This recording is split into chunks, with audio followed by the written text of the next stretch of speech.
This is EnRich Your Life, a podcast about financial health, all things investing, life planning, and smart decisions with Richard Leimgruber.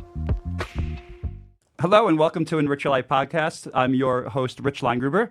And today we are going to be discussing all things goal planning. We always start out asking new clients when we meet with them, what are their financial goals? Goal-based planning is what I believe is probably one of the best ways to help clients associate their net worth and their assets with their emotions. As we discuss each goal, a lot of things come out. What have you done in the past to achieve those goals, and was it successful? What were the do's and the don'ts that you regret doing, and what are the things that you wish that you actually moved forward with? So talking about goals is something that's extremely important when you're talking to somebody about where they want to see themselves into the future. It's my job to continually provide clarity when their goals change. And it's also important to make sure that as your goals change, that you're updating what you're currently doing to achieve those goals. So today, I'll be talking with our guest about aligning wealth, goals, and life with clarity and confidence. I'm excited to welcome Kristin Kenney. She excels in conflict resolution and negotiation, helps clients solve difficult goals with confidence. She's known for her crisis resolution skills. Her calm demeanor and experience make her a trusted resource for leaders facing their challenges. Her firm, High Gear Advisors, founded in January of 2019, serves their clients with a passion for meaningful impact. Kristin earned a certification in negotiation mastery from the Harvard Business School and received a BA degree from the University of Mount Sinai, Vincent. So let's take a deep dive into how goal planning, mindset, and emotional intelligence play a role into success, how Kristin helps her clients accelerate progress without sacrificing what matters most. Without further ado, welcome, Kristin. Thank you so much. Thanks for having me. Yeah, it's a pleasure to have you in here. I always like to start off by asking how you got to where you are today. And I think that means a lot to people who are listening to find out a little bit of background about you. So can you tell us a little bit about what made you end up where you are today and what you do for others? I will do my very best. I will do my very best because if I'm being transparent, there are really sort of maybe 2 or 3 different origin stories here, but I'll go with the one where it all began. When I was at the University of Mount St. Vincent, I became a mentor to a girl down in the city. She was 12 years old, and she really had a chaotic life driven by crisis after crisis.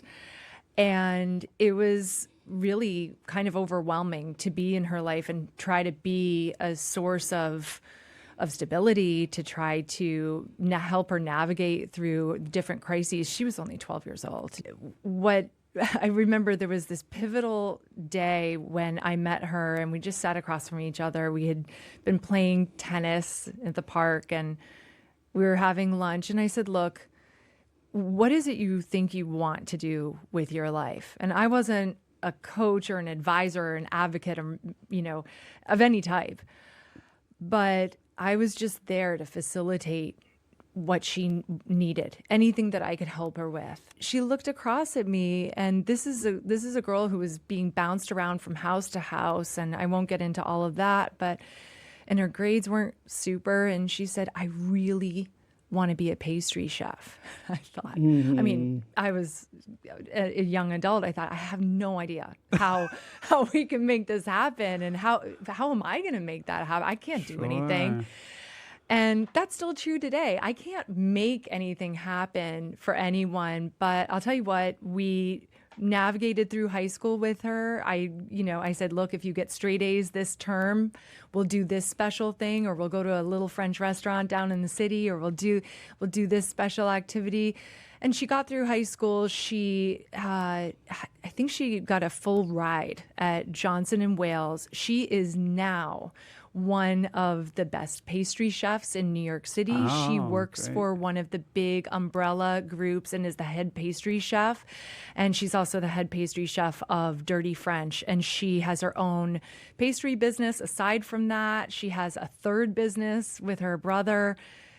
It's an incredible thing to see. So That's awesome. That's part of the origin story of my business, maybe. That kind of said, hey, I can do this for others, and why not? Who knew? Right. Who knew? Just being there. But it's important to have some skills to sort of be able to lay a foundation. So I did study, but a lot of it is willingness and what people are willing to do. Her name is Jewel Johnson. She did an enormous amount of work. She did all the work. I think also, when you're helping somebody or mentoring somebody or advising somebody, I think it's all how you present it, right? So somebody might come in and say, we have all this wrong and all this wrong and all this wrong. And then by you restating some of those things in a different way, will take them down a path of, I guess, less resistance. And you get to kind of close some doors after you realize that that wasn't really the issue, and you're walking them through. So I always, when I'm working with new clients and we talk about goal planning, one of the things that I always try to remind them of is that we don't have to get it right the first time, but as long as we adjust and pivot, we can get it right eventually if what we first tried didn't work. Absolutely. And I think ultimately that's really how you become successful is not quitting, is just keep trying. And if what you try doing doesn't work, don't be afraid to pivot and try something else, right? Absolutely. And sometimes our emotions are involved with our financial or any kind of decisions. And so you have to kind of get away from those emotions and have somebody else from outside looking in without those emotions. You just hit the nail on the head right there. That's a big part of our role as advisors, as advocates, is to move out of the emotional mindset and move into a wise and strategic one, because the same set of wise sort of that wise mindset is really what Jewel did. This is many years ago. She strategically did just one thing after the other to get herself to where she is now as a mother, as an accomplished pastry chef with an empire, with two empires, Sure. two businesses. So when I meet my clients, it's very much the same. They're often very emotional, and it's hard to make wise decisions in that mindset. So one of our roles is maybe even primarily to shift into a strategic mindset. And you also said something really interesting there where you pivot. You can shut that door and pivot. We like to play chess. So, and we look at the chessboard with the client and say, if A, then B, if B, then this, and look at everything before we even make moves. And look at it and just be really, really calm and strategic and wise about what are we going to do, and keep the client informed about, if you make this move, this is the set of consequences that's likely. And Right. if that's what you want, that's what we'll do. But they also have to be willing. So, and they are. And so that leads me to my next point, is that oftentimes when you're meeting with somebody new and you say, well, what are your goals? Like, what are you looking to accomplish? Oftentimes it's vague. There's no thought to it. I want to go buy a house. Okay, great. That's awesome. How much of a house are you looking to buy? What do you think it's going to cost? Oh, I have no idea. Or, where do you want to move to? Oh, we haven't looked into that. I understand you have a goal, right? But you need to have a lot more, because if you just have a goal that you're going to throw against the wall and hope it sticks, you need backup. You need to start working on those things. You need to understand what that goal really means from all aspects of it, right? For sure. Many of my clients do have those financial goals, but sometimes they struggle to connect those goals with their bigger vision in life. So how do you help your highest achieving clients gain clarity on what they truly want, even beyond financial success? So I love that question. They usually come to us in some modicum of crisis, and it's usually a crisis that is caused by a set of outside circumstances. So they usually come to us with a set of circumstances that are superbly uncomfortable. They're highly emotional, and they do have financial goals and intellectual goals. Like, my career isn't where I want it to be, or I meant to buy a property and that would be the wise decision. But they're in such a state that they have not been able to look at that. So that's exactly what we do. So a good example is people often come to us with an impending breakup, whether that be a breakup of a partnership at work. It could also be a breakup of a partnership that's romantic. It could be a divorce. It could be something that they think is going to happen, but something is going quite wrong, and they're like this. They're absolutely stuck, and no attorney, no therapist has been able to sort of unlock, okay, this is where we are. And if you make this set of moves, this is where we can go. And rapidly, too. People come to us because they're extremely uncomfortable and they want to be out of that discomfort. And that's a great place for us to meet people, because then we can enact change. Right. Then we can start to look at, all right, you're about to go through a divorce, or you have been through a divorce, or this is what happened at your work. You were let go at your job. Even very high performing people come to us and they have a job or a role, but they often have profound wealth. They often have businesses that they have started and they've exited, or they're about to start something. So something is going wrong somewhere, and it's so uncomfortable that they have not looked at the panoply of the other things going on in their life, whether it's the homes. It's often, as we've shared offline, it's often financial things that have not been looked at. And there is a set of consequences associated with that, about keeping things liquid. I know we've talked about that.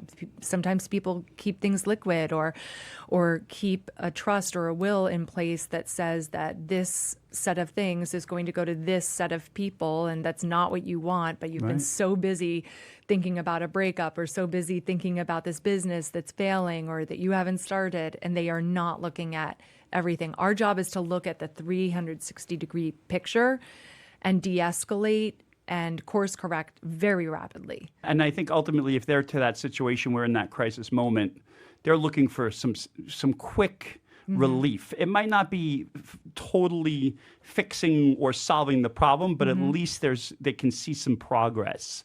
And that's goal planning, is like the progress, like tracking your progress to make sure that what you're doing is still working. And if not, why? And how do you re-steer towards that goal again, right? Yeah. And so what I find a lot of times, and I call them roadblocks, you call them barriers, I believe. And a lot of times what happens is a roadblock can prevent somebody from making a decision. And sometimes making no decision is making a decision, right? Like you just said, like just keeping the trust open, even though you knew it had to be closed last year or whatever because of a death, or keeping too much money in cash because you just don't have the time to actually go and find out what you should be investing that cash in. And a lot of times the roadblocks that I look for, it's always usually time. I don't have the time.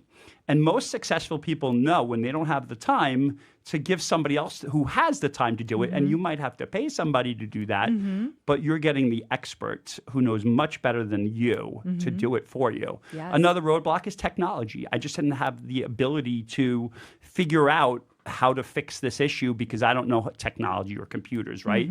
So what do you find is the most occurring roadblock barrier that you help your clients overcome? So people do get stuck because they end up often being in a vacuum, and they will run things, and that includes me. I think all of us do this. They'll run things past friends, family, maybe a therapist, maybe an attorney, but not one person who can sit calmly and strategize. So they'll get really stuck. So I'll stick with the example of, let's say, an impending divorce. And something that we'll hear is the example you gave, a time objection. Well, I'm just going to wait until what? Right. Like for what to happen? Or I'm not to try to get more time that you'll never have? Right. Yeah. And in some cases, it is wise to wait. It is wise to wait sometimes, but more often not. Or I don't want to address something in my personal life, and there's a set of consequences associated with that. So a great example is I don't want to break up this relationship. Not yet. I don't want to yet, because that means I'm going to have to look at my intellectual life, meaning my work life. I'm going to have to look at what I'm doing with my children or what I'm not doing. So some of the barriers or roadblocks they're often personal. They're often just us being in our own way. One example I can give you is I was working with a man who, in the library of his Ivy League school, he sat day after day and created this incredible code that became a business of his. And that business was then purchased by a large entity, private though. Mm-hmm. And he ended up going to all of the investor meetings to do kind of like a show and tell. This is our intellectual property. This is game changing, and it was. I had a front row seat to that. It was incredible what he created just on his own. Mm-hmm. And this company was taking him to all of these investor meetings, but he didn't have the title. He didn't have the equity. And he was so absorbed with the around the clock needs of the company that he was absorbed into. He wasn't paying attention to his personal life. He had this incredible wife, and she had an amazing work role, highly intellectual, and he had 2 children who were sort of preteens. And he was really stuck. He didn't know how to navigate through. I said, you should be the chief blank of this company. Do you understand that? And well, how can I get that? Well, one step at a time. And also, let's look at, you don't have date night with your wife who you've been married to. You're running to Europe and all over the world, to Asia, and doing all of this with a company where you're not being rewarded. So Let's press pause and rapidly let's decide what it is you want. And we wrote a job description for his role. You better believe that it's on my watch. He got his equity. It's really great. He has an amazing title. He has a standing date night with his wife. And he also, which I love to see this, he created a different relationship with each of his 2 children where he spent quality time with each one separately. Mm-hmm. And then they had family time on the weekend, and it was the standing family date time that was a non-negotiable for him. And he was able to put all of these disparate parts of his life to bed in a way that's peaceful, but also financially rewarding. I love this. They also got this incredible vacation home in this place that he and his wife and kids had been renting year after year. And I said, you can have a house there. You can buy a home there. Sure. And they did. So, and I just, it's a feel-good story, but it does take, let's pause. Let's look at all the parts of this. And he was willing. He worked so hard day after day. And we did that within the course of 8 months. And you mentioned something, he was willing, right? So sometimes we come up with people who come in and who say they want help, but they're not willing to make the changes, right? So I always mention, I can bring you to the water, I can't make you drink it. Yeah. And I think ultimately that's the thing. So you have to come into some sort of a relationship where you're going to take some advice. Clients who start working with me and they don't take any of my advice, our relationship doesn't continue, because how can I work with somebody who's not, listening to advice? So that being said, you mentioned a whole bunch of different roles for that last gentleman you were speaking about. How do you incorporate, because what you and I do is very similar, but in different circumstances, right? So how do you tie everybody in, their financial advisors, their accountants? Do you have some way of kind of coordinating with everybody else, or is it more of letting your clients deal with them, or do you have a symbolic relationship with everybody? I do have a symbiotic relationship. Thank you. I do. I didn't mean to correct you. I do have a relationship with what I'll call the whole team. Now, if someone is working with with a therapist they really like, or has a trust attorney they really like, or has an employment attorney. Staying with that last example I just gave, if there's an employment attorney they really like, it's fine. Right. But usually we're making such vast changes rapidly that we immediately need the attorney, the therapist, the this, that, and the right financial advisor, the right wealth management advisor. We can't just go off and buy a vacation house without looking at the full plan. And that is not my role. Yep. My role is to help facilitate that. But I am very clear that I am not a therapist. I don't do clinical work. Sure. I don't do financial work. And I pull people in as needed. And I'll make suggestions. The name of our company is High Geared Advisors. But I always say, and this because it's true, we don't give advice. I can't, as an advocate, give advice. I can make suggestions, and I can say, you're looking to purchase a home in this area. You might want to find someone familiar with that area, or you might want to see how much capital you want to. But not just somebody who's familiar with the area, the best person, the most experienced person, because some people will, just go online and look for somebody. But if you have a relationship with a financial advisor who you're going to do a great job, and that's where I come across is like when you're working with somebody and all of a sudden I'm looking at their taxes and I'm like, your accountant could have addressed something like this as well.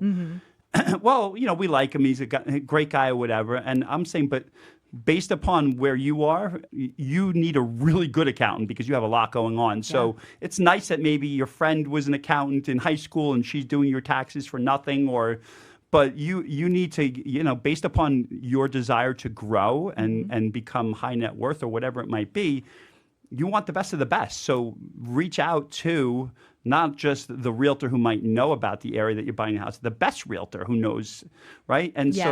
And so that's where I come in to say and motivate people to say, you deserve this. Absolutely. My clients too, this business does attract the most demanding people. The people we work with are super high performing, super type A, some people would call them, and I'm the same way. So I get it. I only want the best. And if they need something done, they feel, and it's okay that they feel this way, they feel that they want that done yesterday.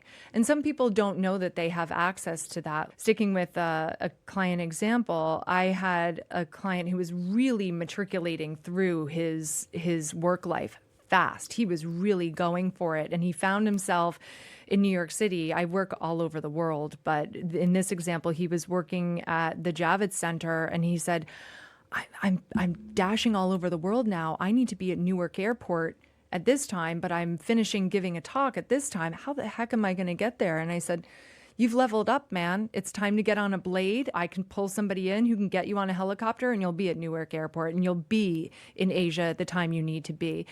And I'm not an executive assistant, but it's just a way of saying, hey, look, things have changed now, and you need the best. So if that's a blade, then that's what you need. If you need to fly private, then that's what you need. And you may not have done that before. I also have clients who are used to doing that, but the clients are very high performing, and they do absolutely deserve the best. So what happens when that high performing client is stuck? They're successful, they have everything going on.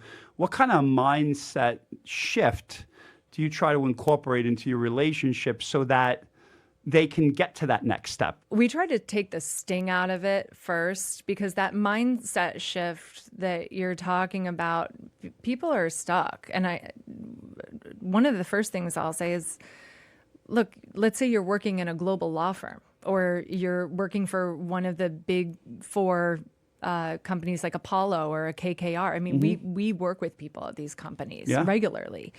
And so we can say, you might not realize it, but the people who are here, they're in the same boat. A lot of people are just stuck. So there's no shame in being stuck. We all get stuck. That's part of the reason why this business exists. And we take the shame out of it. So you're stuck, that's fine.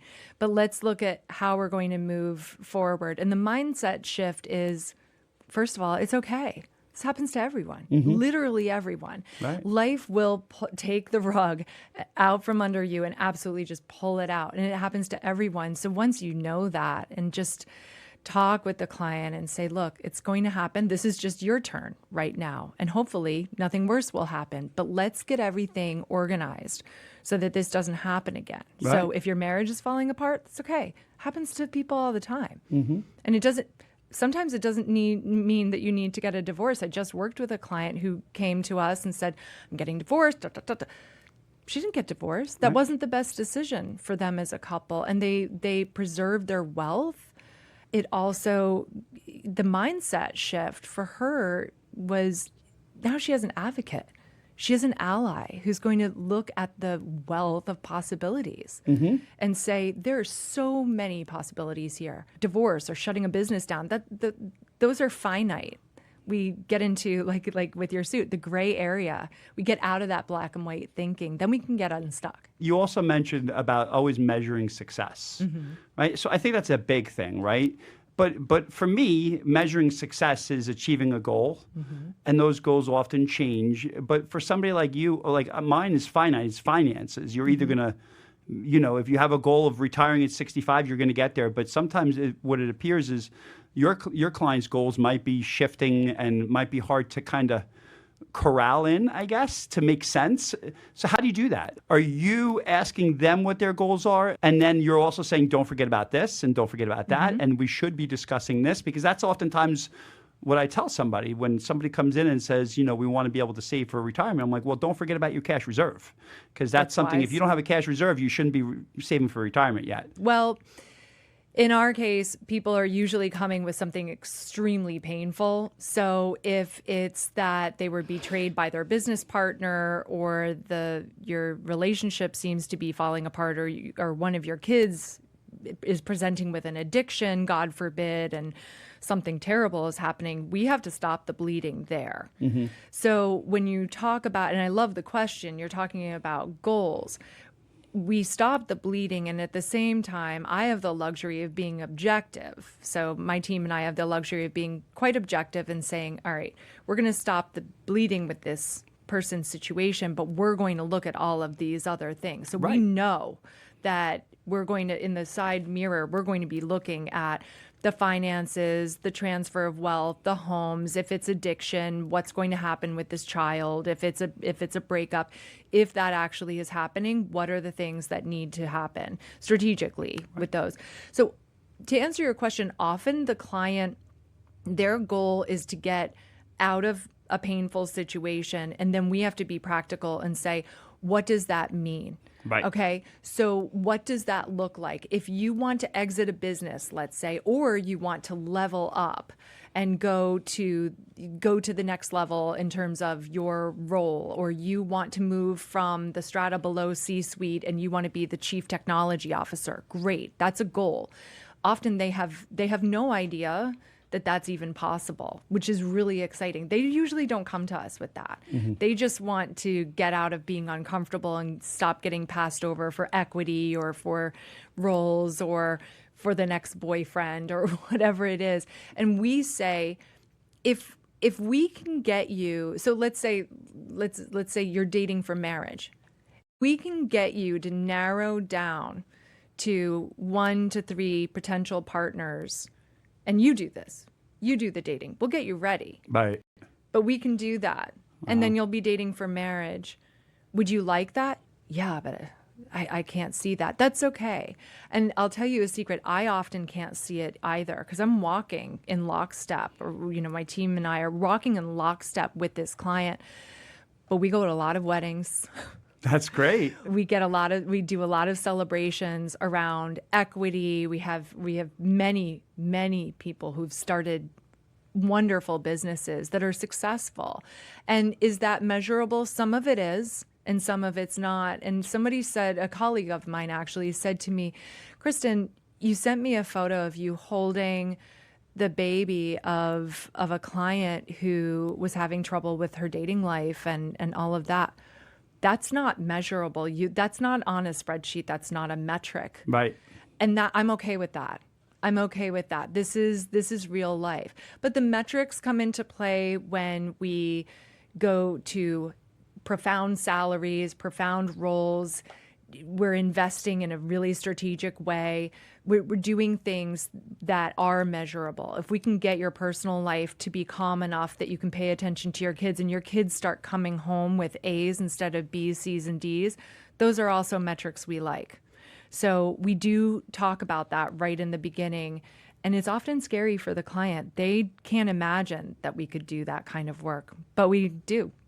I have so many stories, and that's why I love doing what I do. Yeah. I mean, going back to somebody who wasn't dating somebody, just came out of college, said, I want to get married, have a family, buy a house. And, 20 years later, they're on their third child. And, and she wound up getting married and coming in and with her husband. And now the family comes in, and it's just a progression. But now that they've accomplished those things, well, what's next? And that requires some emotional intelligence, right? So let's talk a little bit about emotional intelligence. How do you address that when somebody's coming in and maybe they're going crazy or stressed out? How do you address that? Sometimes life does that to us, right? That's a normal response to a chaotic situation. One of the things that past clients still come back to us and say that they continue to do, that we've left them with, is we have them do an exercise that can take anywhere from, it could take 60 seconds, it could take 5 minutes, but not more than that. And the exercise is you wake up and you crack open a notebook, and in writing, this is not on an app, this is not on a notes app, this is pen to paper, and you do 4 things. And those 4 things are, you say what you absolutely have to do that day. And those are things that if those things were a ball, it's a glass ball.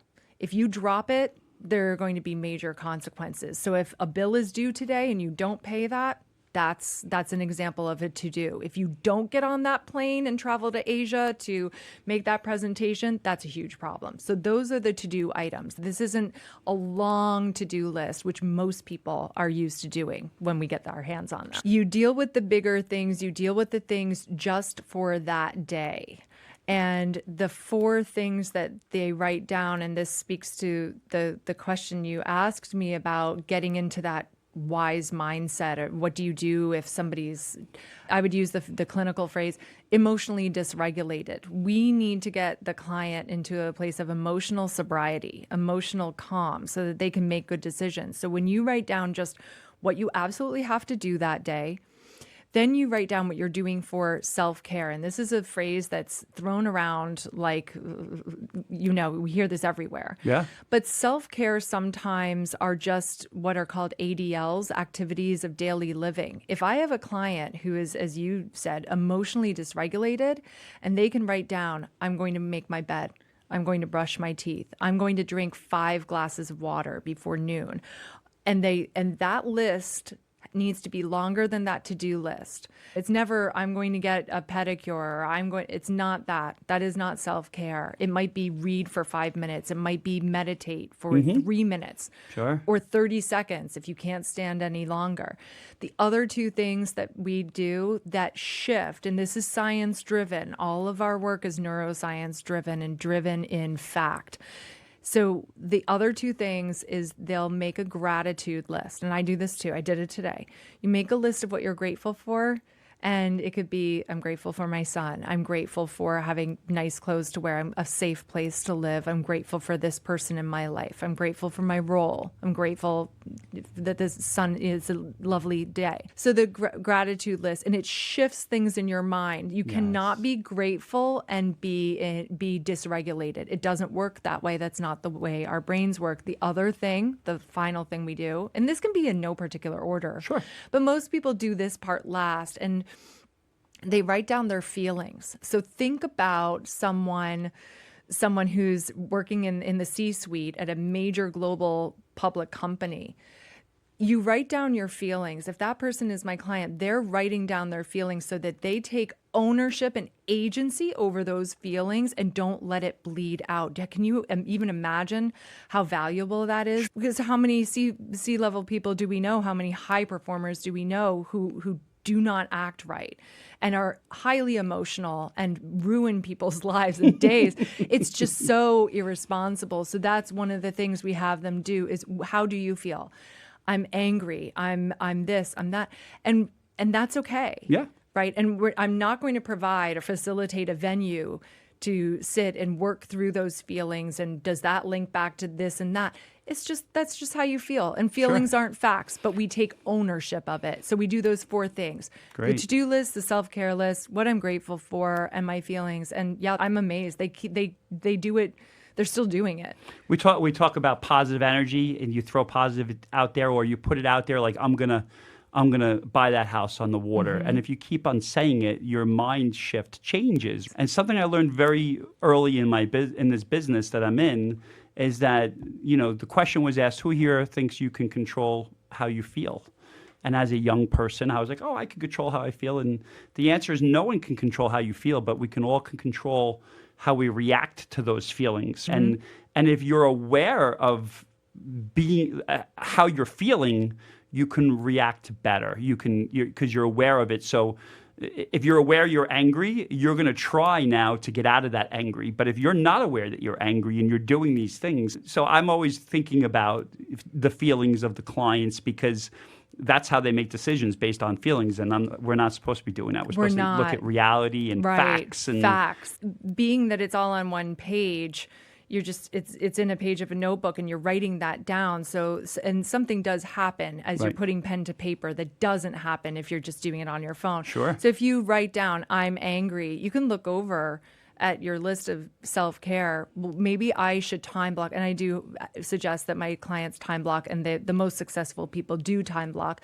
They'll time block a walk around the block. I can't tell you how many high performers I have who you don't realize, but they'll just go downstairs, walk around whatever it is, Palm Beach or wherever they are, or, Germany or Berlin or wherever, or just walk around Madison Avenue, around the block, and come back and go back upstairs just to get that mindset shift. But the important thing is they recognize, I'm angry and something is off. And if you don't want that, own that, and do something about it rather than bleed out and make other people responsible for that. Cool. Any last piece of advice for our listener? First of all, I don't give advice, but I would suggest the notebook exercise. I think that's a great thing to do. Sure. Yeah. And also just to know that you don't have to do things alone, that you don't have to just go it alone. You don't have to grit your teeth. When life pulls the rug out from under you, you don't have to do everything alone. It's part of the reason why we created this business, and you can get the support you need. There are people who can help you. Yes. And you can take agency and control over yourself, not other people, but you can take agency and control over yourself. I'll give my one little piece to it, is that if you want something and you don't know how to get there, go to the person that's already done it and ask them how they did it. Get a professional opinion. Don't try to do everything on your own. So when my sink leaks at home, I'm calling a plumber, but I'm calling the best plumber, and I'm going to pay for it because I know I'm going to mess it up if I try to fix the sink, right? And then you can concentrate on the thing that you're best at. How can our listeners reach out to you? How can they find you? So there's a website, and it's www, and it's The Higher Gear. So it's HIGHER, Gears, GEAR. And The Higher Gear, you can see what we do. You can see some client testimonials, and these are real texts from real clients, past clients and current clients. So you can get in touch with us there. We're on Instagram. On Instagram, the handle is Crisis to Clarity. So there's that. And you can email us anytime. And you can also, we get emails that the email address is hi@The Higher Gear, and we get emails sometimes that just say, I don't know what to do. And we just say, that's okay. And we have a business line where you can also just call, and we do deal with people who are in crisis, and that number is 917-715-0181. So that's +1. And you can even just text that and say, I need help. And you're going to get a call right away. Thank you so much for being here. It's my pleasure. It means a lot. I mean, goal planning is very important for everybody. And for any of our listeners who are struggling to accomplish something and feel like they they're going to fail. The word is that you can change and you can pivot, and there are people out there who are willing to help you. I would advise anybody to search out for the experts who are doing what you want to do, and anything can be accomplished in life. You just have to have a goal, and you have to have a plan, and you have to have somebody help you. Anybody who's looking for additional information, we'll have some resources up on our website, which is www.enrichlifepodcast.com. Please don't forget to subscribe, like, and share. We're on social media, on TikTok, on YouTube. And thanks very much. And Kristin, thanks for joining us. Thanks so much for having me. This was great. Thanks.